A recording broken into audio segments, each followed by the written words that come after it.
இது வந்து கம்புப்பா. அம்மா வந்து கம்பு எடுத்திருக்கேன். இது வந்து சிறுதானியத்துல 1. கம்பை இந்த மாதிரி சாப்பிட்டீங்கன்னா வயிறு ஃபுல்லா இருக்கும்பா. ரொம்ப நேரம் பசிக்காது. எல்லா பலசர் கடையிலுமே உங்களுக்கு கம்பு மாவு கிடைக்கிது. அம்மா வந்து பலசர் கடையில தான் கம்பு மாவு வாங்கியிருக்கேன். இது வந்து ஒரு 150 கிராம் எடுத்திருக்கேன். அளவு வந்து 1 கப்பு. 1/4 கப்பு கடல மாவு எடுத்திருக்கேன். இது வந்து 25 கிராம் எடுத்திருக்கேன். இப்போ நம்ம வந்து கேஸ் பக்கம் போயிடுவோம். அம்மா வந்து கேஸ் ஆன் பண்ணியிருக்கேன். ஒரு மண்சட்டி வச்சிருக்கேன். கொஞ்சம் சூடாகட்டும். சூடாயிருச்சு. இந்த கம்ப மாவை இதில் போட்டுக்குருவோம். 1/4 கப்பு கடல மாவையும் இதில் போட்டுக்குருவோம்.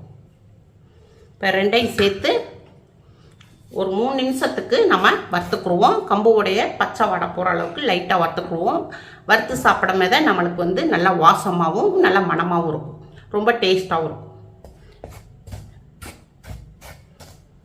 இப்போ நம்ம ஒரு 2 நிமிஷத்துக்கு மாவை வந்து அடுப்பை ஸ்லோவில் வச்சு ஒரு 2 நிமிஷம் மாவை நம்ம வறுத்துருக்கோம். மாவு நல்லா சூடாக கொஞ்சம் நம்ம கை பொறுக்கிற அளவுக்கு சூடாக இருக்குது.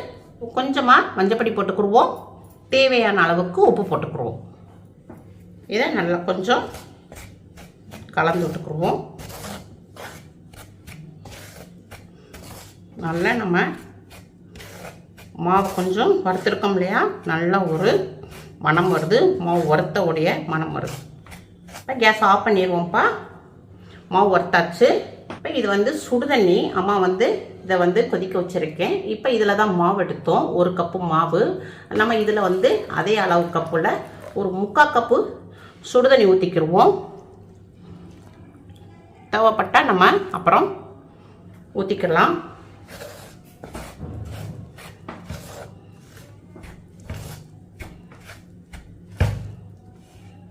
வந்துப்பா நம்ம வந்து 3/4 கப்பு தண்ணி ஊற்றிருந்தோம். இன்னும் ஒரு 1/4 கப்பு ஊற்றிக்கிடுவோம். பச்சை தண்ணி ஊற்றிடாதங்க. சுடு தண்ணி தான் ஊற்றணும். நல்லா கொதிக்க வச்சா சுடு தண்ணியை ஊற்றிடணும்.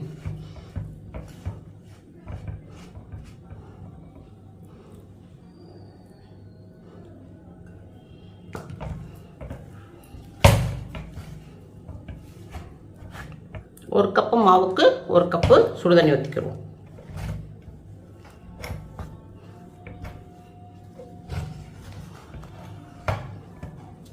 இப்போ நம்ம ஒரு 2 நிமிஷத்துக்கு மூடி போட்டு மூடிடுவோம். இப்போ நம்ம வந்து இறக்கிடுவோம்.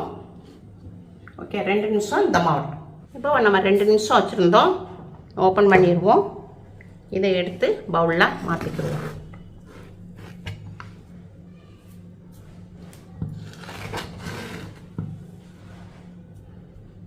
இப்போ பவுலில் எடுத்தாச்சு. இது இப்படியே இருக்கட்டும். இப்போ கேஸ் பக்கம் போயிருப்போம். இப்போ கேஸ் ஆன் பண்ணியிருக்கோம். கடாய் வச்சுருக்கோம். கடாய் கொஞ்சம் சூடாகட்டும். ஒரு 1/2 டீஸ்பூன் அளவுக்கு நல்லெண்ணெய் விட்டுக்குருவோம். ஒரு 1/4 டீஸ்பூனு சீரகம் போட்டுக்குருவோம். இதை லைட்டாக வதக்கிக்கிடுவோம். ஒரு 1/2 இன்ச்சு அளவுக்கு கொஞ்சமாக இஞ்சி போட்டுக்குருவோம். இஞ்சி பொடிசாக நறுக்கியிருக்கேன். இதை நறுக்கி போட்டுக்குருவோம். பல்பூண்டு ஒரு 3 பூண்டு பொடிசாக நறுக்கியிருக்கேன். இதை இதில் போட்டுக்குருவோம். இது நல்லா வதக்கிக்கிடுவோம். கருவேப்பிலை ஒரு கொத்து அது மெல்லிசாக நறுக்கி போட்டுக்குருவோம்.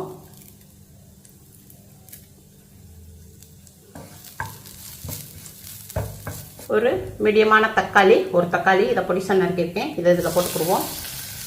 இதையும் நல்லா வதக்கிக்கிடுவோம்.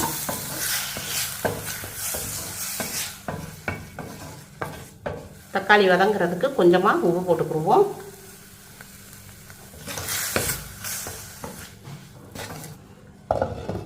ஒரு 2 நிமிஷத்துக்கு மூடி போட்டு வேகட்டும். இப்போ ஓப்பன் பண்ணுவோம். இப்போ பாலக்கீரை வாங்கியிருக்கேன் ஒரு பிடி.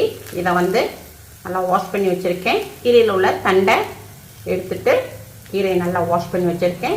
ஒரு பிடி எடுத்திருக்கேன். இதை வந்து பாலக்கீரையை பொடிசாக நறுக்கி போட்டுக்குருவோம். இப்போ கீரையை நம்ம வதக்கி போட்டாச்சு. இதை நல்லா வதக்கிக்கிடுவோம். இப்போ கீரையிலேருந்து தண்ணி விடுதுப்பா. அதனால் தண்ணி விடலை. இப்போ ஒரு பச்சை மிளகாய் நறுக்கி போட்டுக்கிறோம். இது வந்து கஸ்தூரி மெத்திப்பா. இது வந்து வெந்தயக்கீரை. அதை வந்து நல்லா காய வச்சு படம் பண்ணி வச்சுருக்காங்க. இது எல்லா கடையிலையுமே கிடைக்கிறது. எல்லா ஷாப்பிங்லையும் கிடைக்கிது. வெந்தயக்கீரை நம்ம இப்படி கசக்கி போட்டோம்னா நல்லா வாசமாகவும் இருக்கும். நல்லா டேஸ்ட்டாகவும் இருக்கும். இதை கொஞ்சம் இப்படி கசக்கி விட்டு போட்டுக்கிறோம். மல்லி இலை ஒரு பிடி போட்டுக்கிடுவோம், ஒரு கைப்பிடி அளவுக்கு போட்டுக்கிடுவோம். மல்லி இலை வந்து வெயிட் லாஸ்க்கு நல்லா ஹெல்ப் பண்ணும், நல்லா கொலஸ்ட்ராலை கண்ட்ரோல் பண்ணும், பிபியை கண்ட்ரோல் பண்ணும். அதனால் மல்லி இலையை அடிக்கடி நம்ம சேர்த்துக்கிட்டோமா நம்ம உடம்புல உள்ள கெட்ட நீர் கெட்ட கொழுப்பெல்லாம் அகற்றக்கூடியது இந்த மல்லி இலை. ஒரு 1/4 டீஸ்பூன் மிளகாப்பொடி போட்டுக்கிடுவோம், ஒரு 1/4 டீஸ்பூன் மல்லிப்பொடி போட்டுக்கிடுவோம், கொஞ்சமாக மஞ்சள் பொடி போட்டுக்குவோம், மிளகு பொடி போட்டுக்குவோம் ரைட்டாக. இப்போ இதை எல்லாத்தையும் நல்லா வதக்கிடுவோம். இது வந்து பன்னீர்ப்பா. இதை வந்து இந்த பன்னீர் வந்து ஒரு 25 கிராம் எடுத்திருக்கேன். இதை நல்லா உதுத்து போட்டுக்கிடுவோம்.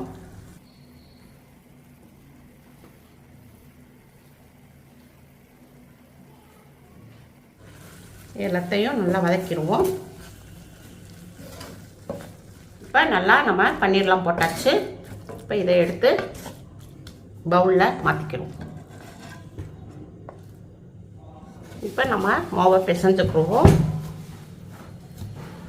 இப்போ அம்மா வந்து 1 கப்பு மாவுக்கு 1 கப்பு தண்ணி ஊற்றினேன். அது கொஞ்சம் தண்ணி ஆயிடுச்சு. 1 கப்பு மாவுக்கு 3/4 கப்பு தண்ணி ஊற்றுங்க, கரெக்டாக வரும்.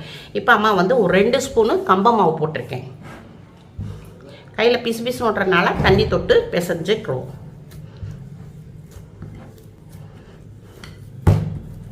இதை உருண்டை பிடிச்சிக்கிடுவோம்.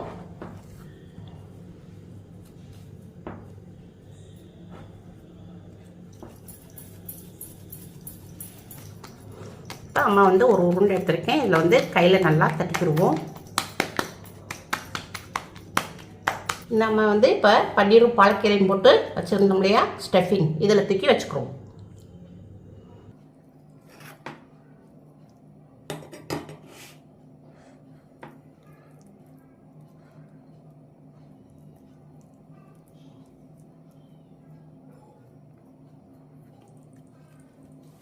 இப்போ கொஞ்சமாக மாவு போட்டுக்கிடுவோம்.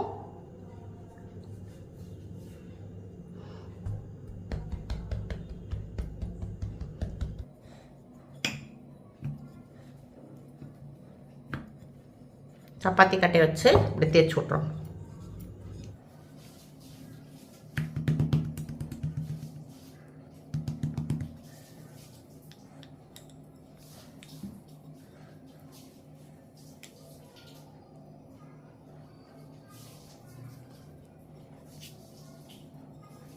இப்போ நம்ம கேஸ் பக்கம் போயிடுவோம்ப்பா.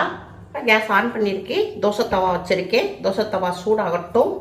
கொஞ்சம் லைட்டாக எண்ணெய் தேய்ச்சிக்கிடுவோம். நம்ம கம்ப மாவு ஸ்டஃபிங் பொரோட்டாவை இப்போ எடுத்துருவோம்.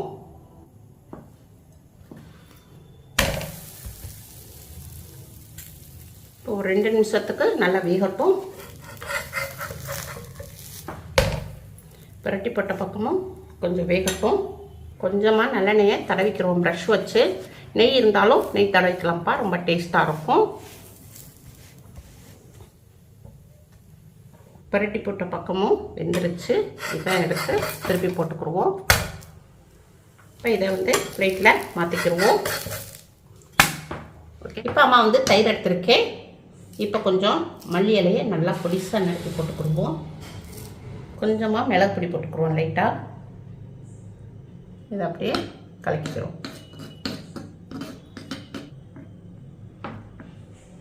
நல்லா சாஃப்டாக இருக்குது. நல்லா எவ்வளோ சாஃப்டாக இருக்குன்னு பாருங்கள். ரொம்ப நல்லா சாஃப்டாக இருக்குது.